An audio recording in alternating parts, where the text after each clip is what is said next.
Governor Pritzker's executive order to stay home hit a legal snag today. A judge ruled the governor exceeded his legal authority when he extended his powers beyond 30 days. Our Capitol Bureau chief went to Clay County to cover the lawsuit filed by a Republican state lawmaker. House Republican Darren Bailey walked into this courtroom Monday morning with high hopes and walked out a hometown hero. The small-town farmer took on the executive power of Governor Pritzker's stay-at-home order and won. My freedoms were being trampled on. After a crowd of people passed temperature checks to get inside, Clay County Circuit Court Judge Michael McHaney granted Bailey's request for a temporary restraining order, giving him a pass to disobey Governor Pritzker's order to stay home and opening the door for new lawsuits that could interrupt the state's plan of attack against COVID-19. The governor responded to the news moments after the judge issued his ruling from a press conference in Chicago.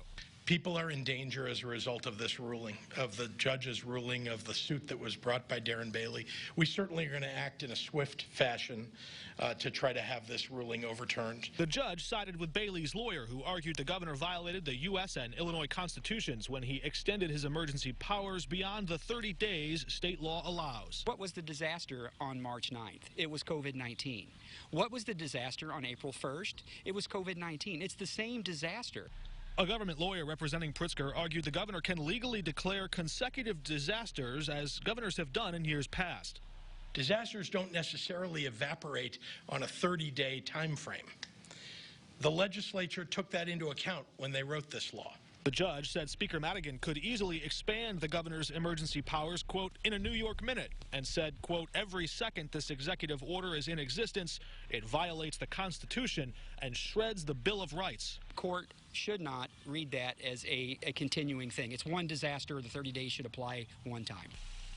What happens next is still unclear. Governor Pritzker's next round of executive authority scheduled to take place on Friday. That's still on the calendar.